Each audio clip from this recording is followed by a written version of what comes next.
तो hello guys, आज हम बात करने वाले हैं लोकेशन के चैप्टर 546 के बारे में। तो चैप्टर की शुरुआत में भी दिखाया जाता है जेम्स डैनियल से कहता है कितनी इंटरेस्टिंग बात है।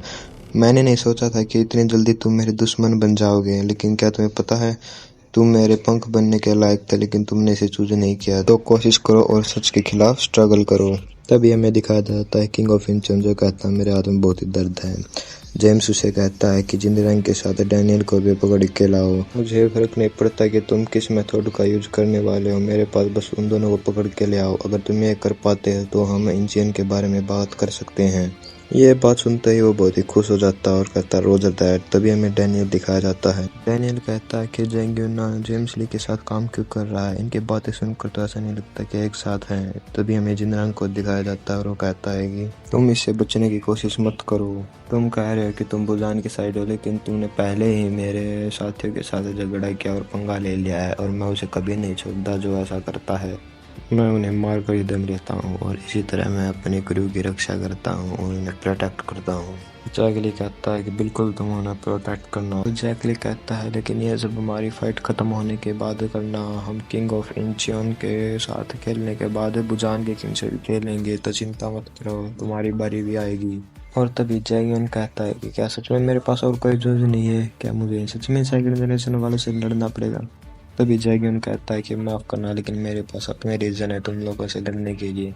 तो अभी जिनरंग कहता है कि तुम सिर्फ स्पिरिट से इसे नहीं हरा सकते, तुम सेकंड जनरेशन वाले क्या कर लोगे जब इसने सेंगबियोक और जंगसियोक को ही हरा दिया था। और भाई तभी अचानक से जेंगियन डैनियल पर हमला कर देता और इनविजिबल अटैक मार देता है। तभी वो कहता है डैनियल से कि मैंने तुम्हें थोड़ी देर के लिए सोने के लिए कहा था, लेकिन तभी जेंगियन और जिनरंग दोनों ही सो को जाते हैं। भाई वह देखते हैं कि डैनियल को तो कुछ हुआ ही नहीं, उसने तो अटैक को बहुत ही आसानी से ब्लॉक कर लिया है। और वहाँ पर खड़ा खड़ा डैनियल कहता है कि मेरे पास भी तुमसे लड़ने के लिए खुद के रीजन है। और हाँ, ये इल्बो फाइटिंग स्टाइल उसने जिनरंग के पास से कॉपी किया था। और तभी हमें जिनरंग दिखाया जाता है, बहुत ही शौक हो जाता है और वो कहता है कि आप यहाँ पर यह चल क्या रहा है। और तभी वहीं पर आ जाता है वास्को जो मार देता है जेंगियन को किक और अपनी स्टाइल का नाम लेता है। और तभी जेंगियन भी कहता है क्या चल रहा है, तुम्हारी एवरेज में था ही तो नहीं है, थोड़े समय पहले तो तुम इतने ताकतवर नहीं थे और अचानक से क्या हुआ है तुम्हें। और तभी वास्को किक मार देता है। और तभी जेंगियन कहता है कि मैं मुए थाई वालों से बहुत बार लड़ चुका हूँ, लेकिन मैंने ऐसा कभी आज तक नहीं देखा। आखिर ये बंदा इतना स्ट्रॉन्ग कैसे है, और वो भी इतनी कम उम्र में, इस सेशन क्या ट्रेनिंग की है। और उनकी फाइट ऐसे ही चलती रहती है। जेंगियन कहता है कि आखिर मैं अब किसके खिलाफ लड़ रहा हूँ, आखिर ये बंदा है कौन। और तभी हमें वास्को दिखाया जाता है जिसने वास्को को ट्रेनिंग दी थी।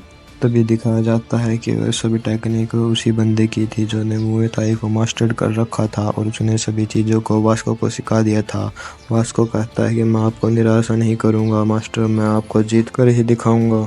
तभी हमें दिखाया जाता है जेंगियन जिसकी बुरी तरह से हो रही है पिटाई, और वो कहता है हारना, मैं कभी हार नहीं मानूंगा, कितना घटिया बात है। और तो वो वास्को को लात मार देता है और तो ये पर आकर कोई उसकी लात को रोक लेता है। तभी जेंगियन कहता है आयरन फोर्ट्रेस ये कहाँ से आ गया, लेकिन तभी वो देखता है कि तो जैकली है जिसने उसने आयरन फोर्ट्रेस को देखा था। और तभी जैकली कहता है कि तुम मोंक किसे बुला रहे हो। मोंक एक ऐसा बंदा था जो कहता था मैं किसी को अपना स्टूडेंट नहीं बनाऊंगा, हमारा मिलना बुद्धा की इच्छा थी। और तभी जेंगियन कहता है अच्छी बात है, मैं भी हमेशा से आयरन फोर्ट्रेस के खिलाफ लड़ना चाहता था। तुम मेरे अटैकों को अच्छी तरह से संभाल रहे हो, लेकिन मैं तुम में इंटरेस्टेड नहीं हूँ। और जैकली कहता है कि ये तो बहुत इंसानी किक है, ये तो मुझे सच में ब्रेक थ्रू कर देगा।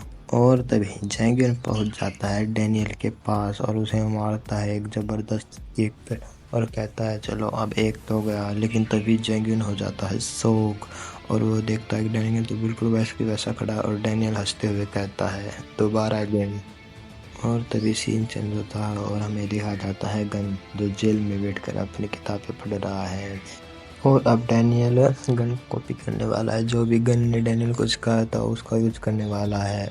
और तभी हमें दिखाया जाता है डैनियल जो है वो बुरी तरह से जेंगियन को पीट रहा है और जेंगियन कहता है ये वह पहले वाला बंदा नहीं रहा जो बहुत ही शांत था। जेंगियन की पूरी तरह से हो रही है पिटाई और कहता है कि आखिर कौन, आखिर किससे सीखा इसने ये सब। एक बात तो पक्की है, जिससे भी ये सीख गया है वो कभी भी फर्स्ट जनरेशन में नहीं था। और तभी जेंगियन डैनियल को किक मारता है और कहता है मैं इस पे विश्वास नहीं कर पा रहा हूँ। अगर हम एक ही जनरेशन में होते तो क्या इन जैसे बंदे हमें आगे जाने देते? क्या हम इनसे जीत पाते? और तभी वहाँ पर आ जाता है विंजिन, जो जेंगिन के हाथों को बुरी तरह से पकड़ लेता है और उन्हें दबोच देता है। तभी जेंगिन विंजिन को बुरी तरह से लात मारता और चिपका देता है और कहता है, जेंगिन कहता है, अगर मैंने थोड़ा भी लेट हुआ होता तो मेरी हड्डियाँ टूट जाती, लेकिन जिस तरह इसने मुझे पकड़ा वो बहुत ही फैमिलियर था। और तभी जेंगिन क्या क्या फटी रह जाती है। वो देखता है सियोन जी को खड़ा हुआ वहाँ पर। तभी वह देखता है कि वह सियोन जी नहीं बल्कि विंजिन है। और तभी चैंग कहता है कि तुम दोनों बच्चे हो जिसे मैंने पहले देखा था।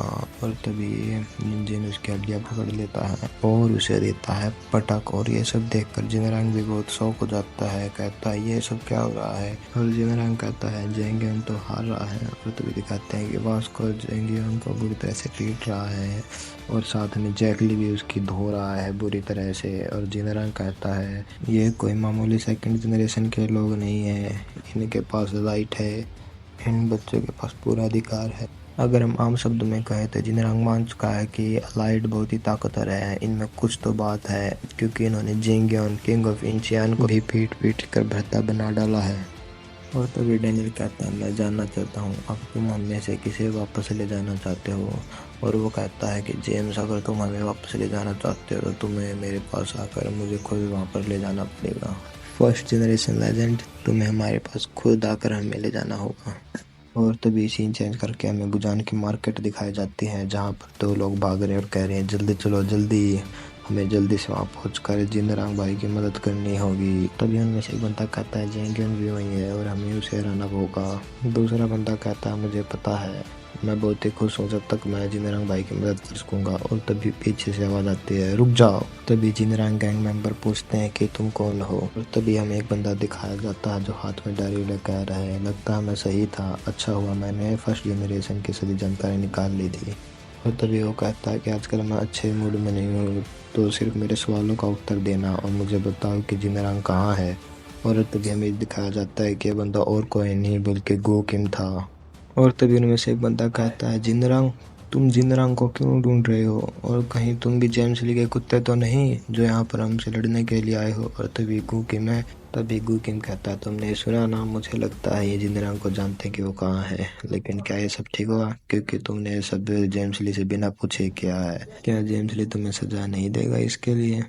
और तभी गाड़ी से बाहर निकलते हुए हमें एक बंदा दिखाया जाता है जो गाड़ी की छत पर हाथ रखता है और बाहर निकलता है। और वो और कोई नहीं बल्कि गाटे किम होता है।